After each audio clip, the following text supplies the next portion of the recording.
So, some time ago, I made a video where I went over my process of getting a DS and then installing a capture card into it. Knowing that, what the fuck is this? Why would I do this? Well, that's what I'm here to tell you today.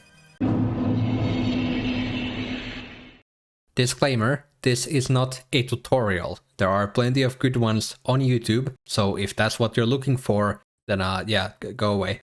So, what the fuck is up with this? Well, the DS feels a bit clunky. It's this big fuck off chunk of plastic. There's also the hinge, which seems to be designed to break. And add to that, the capture board, which, you know, aren't the easiest thing to get your hands on. Yeah, it's not the best for portable use. So I decided that I would get another device that I could then use portably. And there are a few options for that.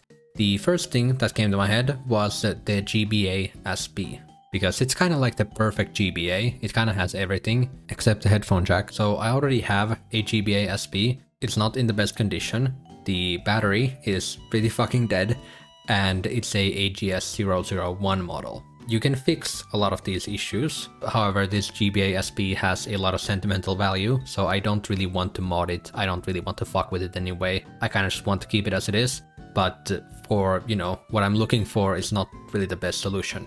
So I looked into getting another GBA SP that I, you know, wouldn't have any memories with, so I could basically just take it apart and, you know, mod it and shit. So that's what I was thinking of doing. However, then I found out about the battery issue. What's the battery issue? Well, the GBA SP is pretty old at this point, and a lot of the batteries are kinda shit nowadays. They don't last for very long, like it's the case with my GBA SP. And because of that, you probably want to get like an aftermarket battery. However, those are extremely unreliable. You can buy like two of the exact same battery, and one of them will be good, and the other one will be complete shit. It is very, very random how well it performs. Now, there are some batteries that are made by people in the Game Boy modding community, and these ones are reliable. However, they're of course in the US, and shipping batteries is something you can't really do. So because of that, I wouldn't be able to get any of these. Also, the GBA SP has a hinge, and apparently a lot of these OEM hinges can get kind of loose over time, and the aftermarket ones are really bad, so because of that you just kind of have to get lucky with finding a good OEM hinge. So modding a Game Boy Advance SP isn't the most straightforward thing. And because of that, my mind wandered into some dark places. The Game Boy Micro. Dear God, the designers at Nintendo fucking outdid themselves with this one. Like holy shit, look at it. The form factor, the sharp corners, customizable faceplates. Every day that passes, my urge to get a Game Boy Micro grows stronger. Only issue is it only plays Game Boy Advance games, is comically small, and the price is a bit high.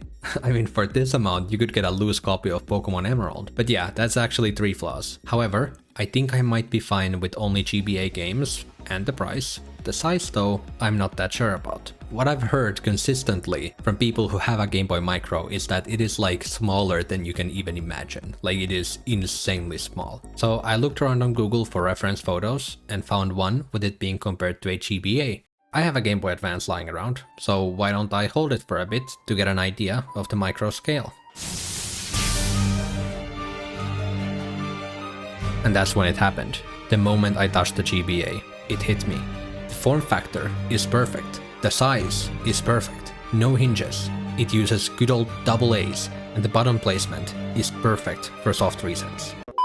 This GBA has literally just been collecting dust for the past 10 years. I don't have any sentimental attachment to it, so it's fucking perfect, which is how we get here. I decided that I would install a backlight into this thing because the normal screen is quite dim and I would like to be able to see what I'm playing. So I looked around a bit, and from what I could find, pretty much all of these backlight kits are about the same. Some of them are a bit better, but they're also a lot more expensive. And all I really cared for was just a brighter screen. I don't really need anything that crazy. So I just went with the cheapest one I could find. Now there is one choice that I have to make here, which is that there are 2 versions, a touch version and a normal version. The normal version you have to solder if you want brightness control, whereas the touch version has a touch sensor. I kind of like the idea of being able to control the brightness with the buttons a lot more. I'm not very good at soldering, but we'll survive. We'll be okay. This thing will apparently take like a month to arrive, so I guess it's just time to wait. During that month, I got up to a bunch of shit in an attempt to kill some time, and one of those was of course Trico soft resets. I did a few thousand, and no shinies. No shinies, still. Yeah. I also found my Pokeball. It was collecting dust next to the Game Boy Advance. I haven't used it in like 10 years now, but I replaced the battery, and hey, it works. Doesn't have any Pokemon inside it though, so I booted up Soul Silver and transferred over a Murkrow that I had lying around. I managed to catch a Oddish, and I found some potions. I don't know how this relates to anything, but that's what I did. The fucking Pokewalker. I also played some Pokemon Emerald Battle Factory on the Game Boy Advance to kind of get a feel for how it is, and yeah, it's pretty good. I like it. Also, Battle Factory is really fun. I really fucking like that place. And then after like 3 weeks had passed, the package just arrived.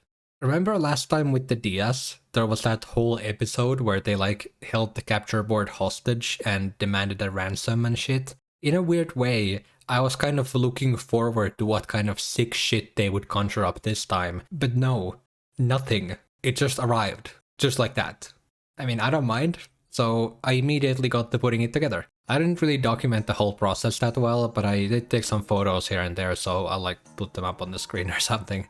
Here's the old GBA. It's a white version. I like it, but it's you know, it's really fucking scratched up and shit, and it, you know, the dim screen and everything. Here's everything that came in the package. There's a aftermarket shell, there's a glass and a plastic lens, and then of course the actual backlight screen as well. It also came with new buttons, but I'm going to be reusing the old ones because I think they feel a little bit better. Overall, the feel of the case isn't as good as the OEM one, but it's not bad either.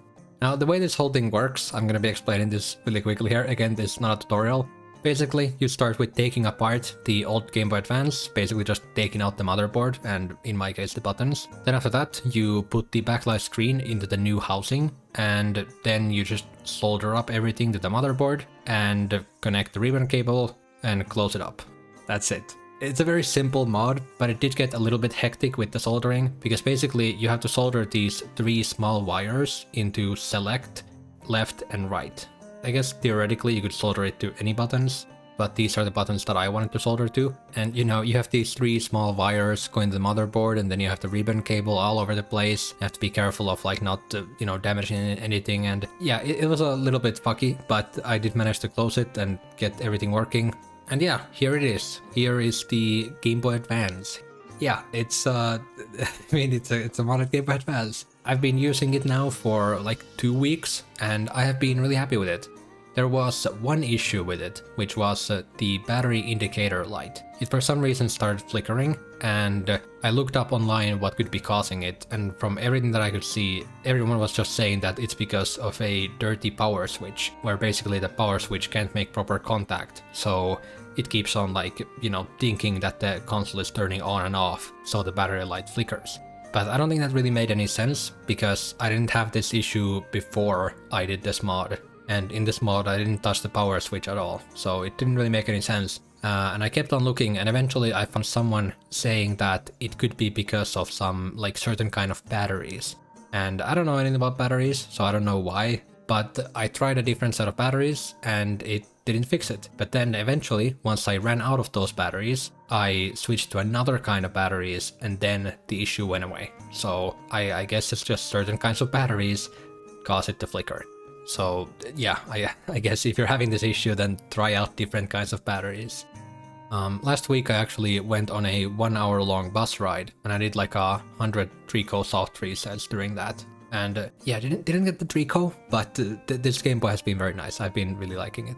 I haven't really done any testing on the battery life at all, but there's this guy called Makho who has done a ton of testing and research on these backlight kits, and according to him, this one should have around 35% of the normal battery life. From my experience, it has lasted like long enough where I haven't been like annoyed by it. Overall, a lot of the information on these backlight kits I got from Makho, so go check out his YouTube channel, he makes really good stuff. But that's this video, hope you enjoyed it. I had a lot of fun with this small little project. This wasn't as exciting as something like the DS video or when I got a Super Famicom a year and a half ago, because, you know, with the DS, it allowed me to stream and record DS and Game Boy Advance games. With the Super Famicom, it allowed me to play Super Famicom games and stream Game Boy games. This one, it doesn't really allow me to do anything new, but it just allows me to, you know, play Game Boy Advance games on the go a lot better. But yeah, I'm happy with this thing. I like it. That's about it. I'll see you someday, maybe. Bye.